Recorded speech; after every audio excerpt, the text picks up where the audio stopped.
ቤት ያላችሁ ቶቼ ባካችሁ ይሄንን ስተት በተደጋጋሚ አትስሩ እያልኳችሁ ነው። ሀቂቀተን ማለት ነው። በጣም ተጠንቀቁ። በኋላ ትቆጫላችሁ። ዛሬ ላይ በእንዝላልነት እናንተ ባለመጠንቀቅ እያሳለፋችሁት ያላችሁት ወራትና ቀን አመታት ወላሂ ነው ምላችሁ ነገ ተመልሳችሁ ያንን የተበላሸ ጊዜ ያንን የተመሰቃቀለ ጊዜ ላስተካክለው ልመልሰው ማለት አትችሉ ማለት ነው። ለሁሉም ነገር ጊዜ አለው። ጊዜያችሁን በአግባቡ ተጠቅማችሁ የምትሰሩትን ገንዘብ በአግባቡ ልትይዙ ይገባል ብዬ ከሚያምኑ ሰዎች አንዷ ነኝ ማለት ነው። ለምንድነው ይሄ ነገር ልላችሁ የፈለኩት? በጣም በርካታ እህቶቼ በአሁኑ ሰዓት መዳም ቤት ይሰራሉ፣ ደፋ ቀና ይላሉ፣ ደማቸውን ይተፋሉ፣ እጃቸው የሚቃጠሉ አሉ። በዚህ ሰዓት በረመዳን ነው። በጣም ብዙ መጽዋት የሚከፍሉ አሉ። ሰርተው እንኳን የማይመሰገኑ አመሰግናለሁ የማይባሉ ሞራን የማይሰጣችሁ ለምሳሌ ለፍታችሁ ደክማችሁ እኮ በቃ ጥሩ ነው እንኳን ባይሏችሁ በቃ ጥሩ መሆኑን በዝምታ ቢያሳውቋችሁ ለእናንተ ረፍታለሁ አይደለ? አሁን ግን አሁን አጽድተሽ አሁን ቢቆሽሽ አንቺ አላጸዳሽውም ያ ቦታ ማለት ነው። ስለዚህ ውሃ ቅዳ የውሃ መልስ ኑሮ እየኖራችሁ ነው። ሁላችንም እየኖርን ነው። እኔም እየኖርኩ ነው እንደምታዩኝ ማለት ነው። ነገር ግን በብዙዎቻችሁ የማየው ችግር ምንድነው? ወላሂ ወር ብቻ ነው እየቆጠራችሁ ያላችሁት። ወሩን እንጂ አመቱን እንጂ ኮንትራቴን ጨረስኩ ነው እንጂ ኮንትራቴ ሲጨርስ አብሬው ምን አለኝ? 2 አመት ለምሳሌ እዚህ ቤት ደም ተፍቻለሁ ምን አለኝ ብላችሁ አስባችሁ አታውቁም። ወር ሲደርስ ብሩን ላካታርጉ አሁን በዚህ ሰዓት ለምሳሌ መዳም ውጡ ብትላችሁ ከዚህ ከምትሰሩበት ቤት ምን አላችሁ? ምን የሚያስደስታችሁ ነገር አለ? እንኳን አገር ገብታችሁ ሌላ ሀገር የምትሄዱበትን ብር የላችሁም አብዛኞቻችሁ ማለት ነው። ወላሂ እኔ ከራሴ ኤክስፒሪየንስ ልንገራችሁ ውዶቼ። ለአረብ ሀገር አዲስ የመጣችሁ አረብ ሀገር ከመጣችሁ ቆይታችሁም የኢትዮጵያውን ሁኔታውን የማታውቁ እህቶቼ ሙሉ በሙሉ በሚባል ደረጃ ኢትዮጵያ እንደ ድሮ አይደለችም። ሀቂቀተን ትላንትና በ2 ብር ዳቦ በልተሽ ይሆን ይችላል። ትላንትና በ5 ብር ሳሙና አጥበሽ ሊሆን ይችላል። ትላንትና በ15 ብር ሽሮ በልተሽ ሊሆን ይችላል። ትላንትና በ10 ብር ወይም በ5 ብር ታክሲ ባጃጅ ተከፍለሽ ሊሆን ይችላል። ዛሬ ግን ሁሉም ነገር ተቀይሯል። ወላሂ እውነቴን ነው። ከዚህ ኢትዮጵያ ላይ 15 ብር ከፍለሽ 20 ብር ከፍለሽ ነው የምትጓዥ። ያንን ማህልም ካለም ጥሩ ነው፣ ተመስገን ነው። አንድ ሳሙና 40 ብር 50 ብር ነው። አንድ ትንሽዬ ሳሙና ማለት ነው። አንድ 10 ፍሬ ሞዴስ 100 ብር ነው። አያችሁ፣ አንድ ዙር ፔሪዳችሁን እንኳን አያስጨርሳችሁም 10 ፍሬ ሞዴል። በጣም አሁን ላይ ምን ለማለት ፈልጌ ነው እኔ እዚህ ጋር አንድ እንጀራ ስንት ነው? 25 ብር ነው አይደለ? አንድ ኩንታል ጤፍ ስንት ነው? 16,000 ብር ነው በአሁኑ ሰዓት ማለት ነው። ወላሂ እንቴን ነው የምላችሁ።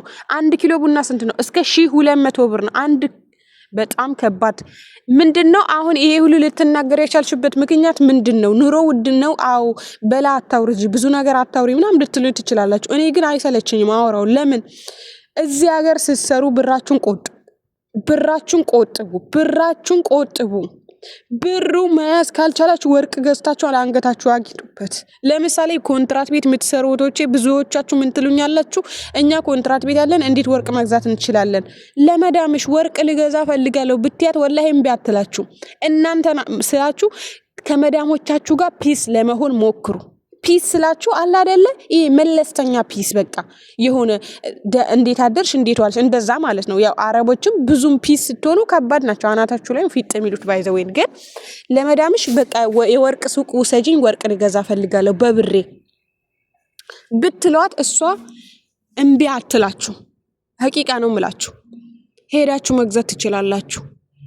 ውጪ ላይ ደግሞ ቤተሰብ ካላችሁ ያን ያህል አሳማኝ ባይሆንም ብቻ በመዳሞቻችሁ በኩል ብትሞክሩ በጣም ደስ ይለኛል። ያለበለዚያ ብሩን አስቀምጡት። የአረብ ሀገር ብር 1200 ነው ኮንትራት ቤት የምትሰሩት። ያ ብር ወላሂ የ10 አመት ብታስቀምጡት ይሄን ያህል የሚያስፈራ ሌባ ይወስድብኛል ምናምን ተብሎ የሚያስፈራ ነገር ሻንጣ አዘጋጁ። ለሻንጣችሁ ቁልፍ ይኑረው። በሻንጣችሁ ሚስጥር ቦታ አስቀምጣችሁ ሻንጣችሁን ቆልፉ። የትም አይሄድም፣ ምንም አይሆንም።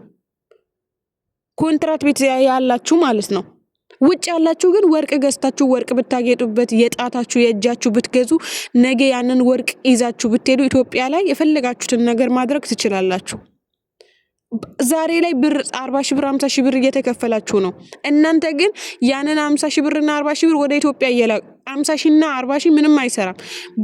ወር ከወር ብትልኩ ያን በቃኝ አይሉም የኢትዮጵያ ሰዎች። ወላሂ እውነቴን ነው የምላችሁ።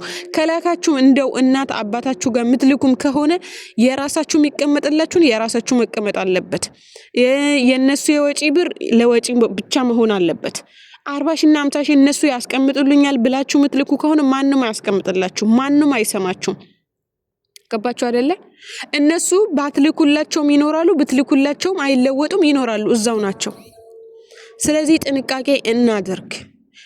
ምንም ዋስትና የላችሁም። ሐቂቃ የሆነች ልጅ ጥሩ እየሰራው ነው አለችኝ። ጥሩ እየሰራው መዳም ወደ ቢሮ ውስጥ እንትን ምግብ ነው የምሰራው አለች። ምግብ ነው የምሰራው። ከዛ አንዷ ጓደኛዬ ጽዳት ተጸዳጅልች አለች። ጽዳት የምታጸዳዋ ምን አለቻት አለች፣ እኔንም ጠርታኝ እሷ ምግብ እሷ እንድትሰራልኝ ይፈልጋለሁ አለች። እኔ ምንም ስሪ ያላለችኝም ግራ ገብቶኝ የው 3 ቀንና 4 ቀን ተቀምጫለሁ። ከዛ ቢሮ ትሄጃለሽ ስትለኛለች ተንበርክኬ ለመንኳት አለችኝ። ላይቭ ላይ መጣ ተንበርክኬ ለመንኳት። ምን አጥፍቼ ነው? ምን አርጌ ነው? ምንም አላረኩም አለች እኮ። ምን አጥፍቼ ነው? ምን አርጌ ነው ስትል ምን አርገሽ ነው አልኳት። ምንም አላረኩም፣ ግን ሴትዮ መክተብ ወስድሻለሁ ስትለኝ አለቀስኩ አለች። ወላሂ አለቀስኩ፣ አነባው፣ ጉልበቷ ላይ ወድቄ ለመንኳት። እባክሽ አትውሰጂኝ ቢሮ አልኳት። ለምን አልሻት አልኳት። እኔ ወላሂ ብር የለኝም አለች። እጇ ላይ ምንም 5 ሳንቲም የለም። አያችሁ፣ ብር ከሌላችሁ እንደዛ ነው የምትሆኑት። በዚህ ደረጃ ነው እነሱን እግራቸውን ለማጠብ የምትደርሱት። ብር ካላችሁስ የ5 ወርም ይሁን የ6 ወርም ይሁን ወጪያችሁን ቁጥብ አድርጋችሁ፣ ለምሳሌ ኢትዮጵያ ብር ላኪ ብትባይ ለምንድን ነው ምልከው? የምትልኩበትን ምክንያት ማወቅ አለባችሁ። ለምሳሌ 10 ሺህ ብር የሚያስፈልግ ከሆነ 10 ሺህ ብር ነው መላክ ያለባችሁ፣ የወሩን ደሞዝ አይደለም።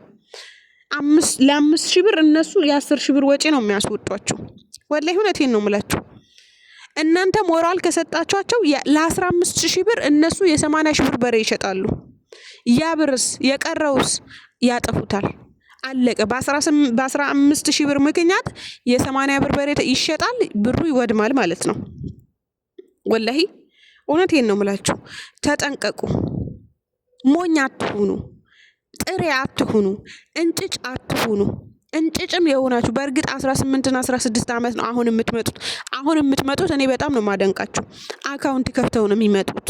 ሐቂቀተን እኔ በቅርብ እማቃት ልጅ አለች። ወላሂ ነው የምላችሁ። የዛሬ ዓመት በሬ ግዙ ብዬ ብር ላኩኝ አለች። ያ የበሬ ግዙ ብዬ ላኩት ብር ድብና አድርገው በሉበት አለች። ስጋ በሉበት አለች። ከዛ በኋላ ደግሞ አያቴ ታመመች አለች። ተሰብስበው አንድ ቀን ኢትዮጵያ እያለው ደውለውልኝ የማያውቁ ተሰብስበው ሲደውልልኝ እኔ ስልኬን ፍትፍትፍት አድርጌ ጠፋሁ። እንግዲህ ከመጣች 1 ዓመቷ ነው። ይገርማችኋል። በዚህ ደረጃ ግን 20 ዓመትና 10 ዓመት የመጣችሁ ሴቶች ራሱ አልሰነጥላችሁ እና ሰንጥሉ ለማለት ፈልጌ ነው። ይሄ ቪዲዮ